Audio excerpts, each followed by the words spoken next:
Tepat 9 Desember 2020, di sejumlah daerah di Indonesia melaksanakan pemilihan kepala daerah secara serentak, termasuk di Bangka Barat.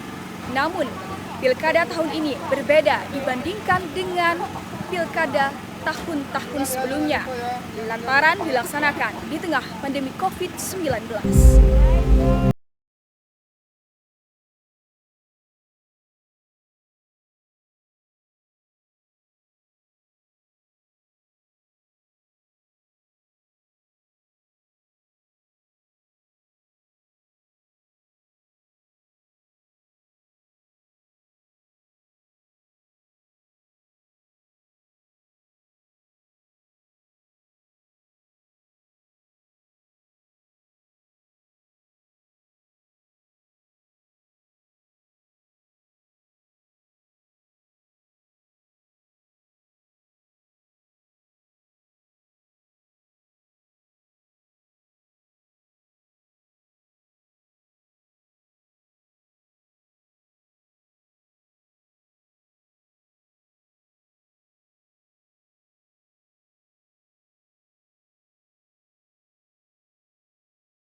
Masih di TPS sampai dengan saat ini kondisi masih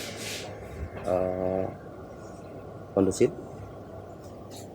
Cuman tadi malam saja di wilayah Bangka Barat terjadi ada angin agak kencang sehingga beberapa TPS, ada 15 TPS yang ada beberapa tenda-tenda yang roboh. Kami sudah tadi pagi sudah memerintahkan kepada para danramil di jajaran saya untuk mengerahkan pasukannya dulu untuk membantu TPS-TPS yang rusak. Dan sekitar jam 8 itu 7.30 itu semua sudah ready sebenarnya. Artinya sebelum itu jam itu semua sudah diperbaiki dan berjalan dengan lancar sampai dengan saat ini. Untuk kerawanan-kerawanan yang pernah diperkirakan sampai saat ini juga alhamdulillah di Bangka Barat aman, tadi saya sampaikan kondusif, dan sampai dengan siang ini yang kemungkinan sudah selesai penutupan jam 13.00 semua lancar.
Dalam proses pengawasan ini, Bawaslu beserta semua jajaran stakeholder yang ada, juga dalam pelaksanaan kampanye di masa pandemi ini, kita membentuk Pokja sesuai dengan SE dari Bawaslu yang melibatkan semua unsur, ada KPU, Bawaslu, Kejaksaan, pemerintah daerah, TNI, dan Polri. Untuk hari pencoblosan kita sudah memantau, saya juga tadi didampingi oleh Kordip Hukum dari Bawaslu Babel. Ada beberapa TPS yang masih kita himbau bahwa seperti yang diarahkan oleh Satgas Covid, limbah dari ini pencoblosan, limbah TPS itu sarung tangan yang sekali pakai disediakan KPU itu harus dibuang di tempatnya sendiri. Dan dari pengawasan kita masih temukan ada beberapa yang dibuang sembarangan, dan kita sudah menghimbau untuk juga PTPS kita lebih memperketat terkait itu. Ada juga satu TPS di TPS 02 Kelurahan Menjelang, pengguna hak pilih tidak mau menggunakan sarung tangan yang disediakan KPU. Jadi kita sudah menghimbau dan untuk menggunakan dulu baru diberikan hak pilihnya. Karena kita pengennya pilkada selain damai berkualitas juga pilkada yang sehat. Jangan sampai pesta demokrasi ini menciptakan klaster baru, klaster TPS.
Ya, kalau kita berbicara tingkat kerawanan, Bangka Barat secara umum bukan cuma hanya Bangka Barat, untuk Provinsi Bangka Belitung di 4 kabupaten yang pilkada, dari apa namanya hasil rumusan indeks kerawanan pilkada, kita berada pada posisi yang rawan sedang. Artinya rawan sedang ini bisa potensi pelanggaran itu bisa saja terjadi dan bisa saja tidak terjadi.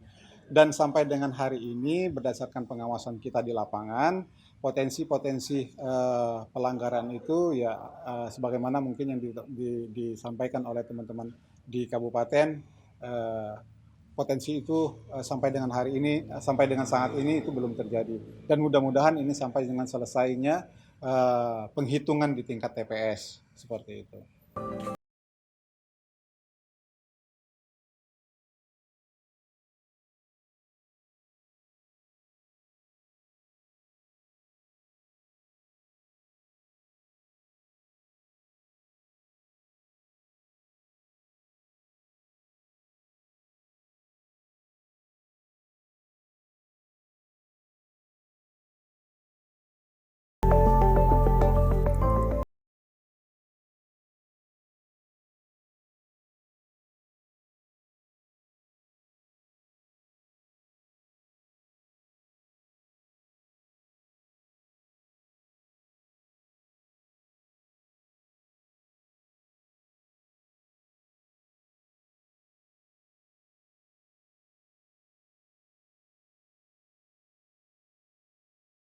Pasti itu dikarenakan pilkada ini di era pandemi juga ada tanggung jawab bersama antara Bawaslu, Kepolisian, TNI, Polri, juga pemerintah daerah dalam hal ini Satpol PP ataupun Satgas Covid.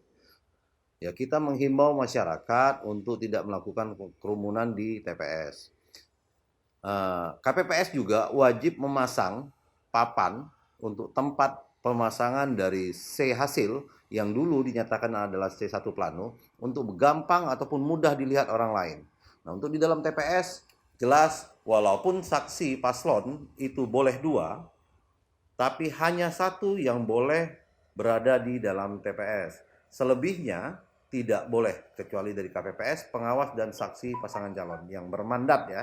Mandat sendiri ditandatangani oleh paslon ataupun ketua tim kampanye.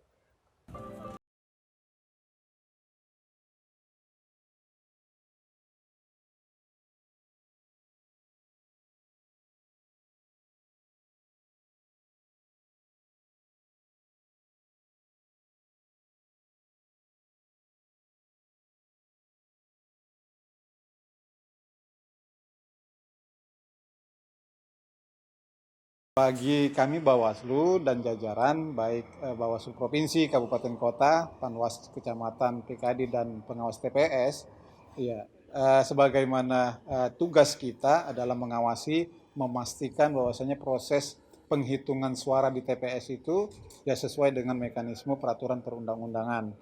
Ya. Terus kalaupun seandainya ada sesuatu dan lain hal berkenaan dengan penghitungan itu sendiri, saya pikir KPPS jangan juga untuk segan-segan untuk berkoordinasi dengan pengawas kita di TPS tersebut dan untuk mengambil langkah-langkah apa yang harus mereka lakukan di dalam penghitungan itu. Yang jelas koordinasi itu harus juga berdasarkan aturan yang sudah ada terkait dengan pungut hitung seperti itu.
Tiga hal yang menjadi prioritas saya, yaitu bidang kesehatan, bidang pendidikan, dan bidang ekonomi. Tentu sudah saya jabarkan dalam visi misi saya. Bisa dijelaskan lebih rinci lagi Pak di sini alasannya kenapa memfokuskan hal tersebut? Karena tiga hal inilah yang paling diperlukan masyarakat. Ya, di tengah pandemi COVID-19, saya rasa tiga sektor ini harus menjadi prioritas kita untuk membangun Bangka Barat. Ya. Apa yang sudah kita lakukan selama ini tinggal kita lanjutkan kembali. Ya. Selain itu, peningkatan pelayanan publik di berbagai bidang.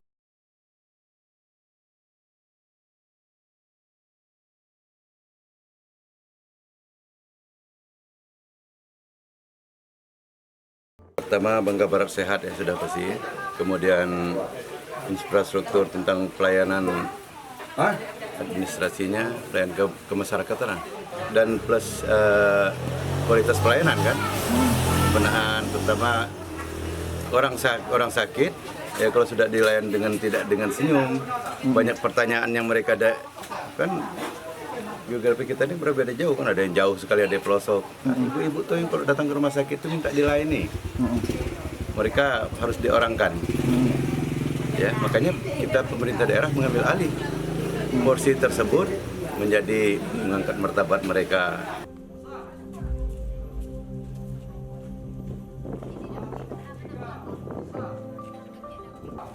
Pengembangan di sektor perekonomian turut menjadi sorotan paslon bupati dan wakil.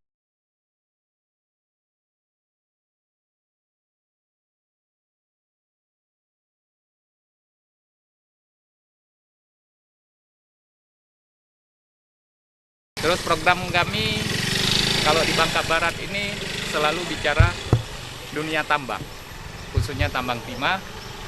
Kami tidak ingin jika kami memimpin nanti 5 tahun ke depan ini, masyarakat masih tergantung dengan dunia tambang. Kami pengen dunia tambang adalah nilai tambah. Sesungguhnya program prioritas kami bagaimana mengangkat ekonomi kecil UMKM, terutama di sektor perkebunan, agar menjadi andalan. Orang tua kami, ibu-ibu yang tidak punya pendidikan, punya penghasilan.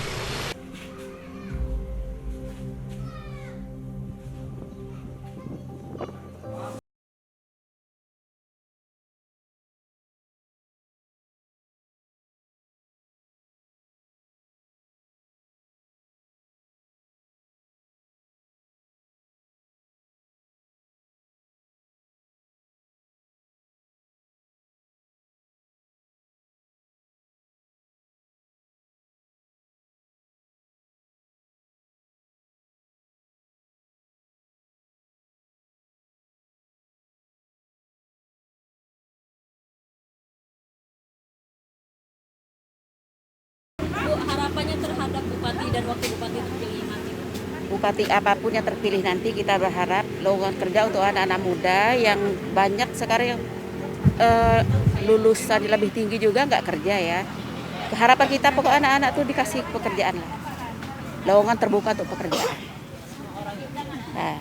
Selain itu, sosok pemimpin apa sih yang Ibu dambakan untuk memimpin Bangka Barat? Yang lebih perhatian sama masyarakat yang ekonominya rendah lah.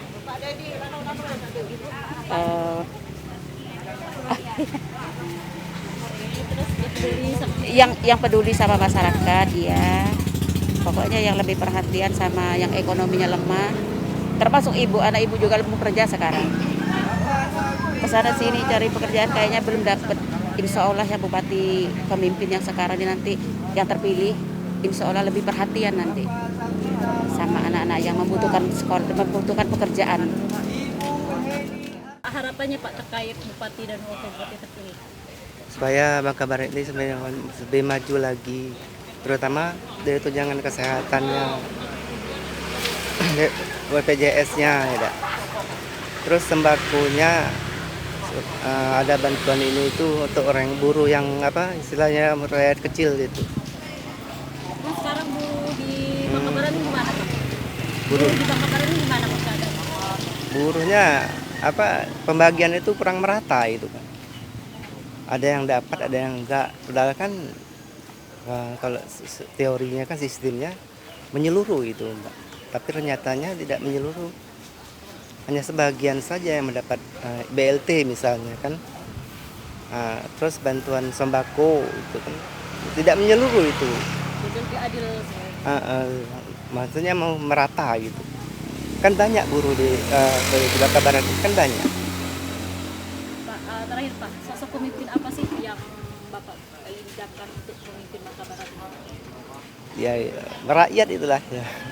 Supaya dengan masyarakatnya merakyat gitu kan. Ya, tidak timbang pilih gitu. Tidak namanya. Iyalah itulah tidak timbang pilih gitu. Harapannya semoga Bupati dan Wakil Bupati yang terpilih bisa menjalankan tugasnya dengan baik, terus bisa amanah dengan apa yang sudah dijanjikan kepada masyarakat, dan semoga tugas-tugasnya berjalan dengan lancar semuanya.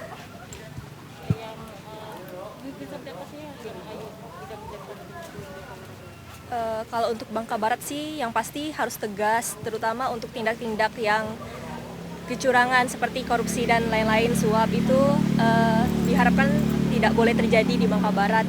Lalu saya rasa pemimpin di Bangka Barat ini harus inovatif dan kreatif, karena saya merasa di Bangka Barat ini kemajuannya masih banyak yang harus dibenahi begitu. Misalnya bagian apa tuh? Misalnya wisata di sini kurang terawat menurut saya. Mungkin bisa dibangun kembali fasilitas-fasilitasnya begitu.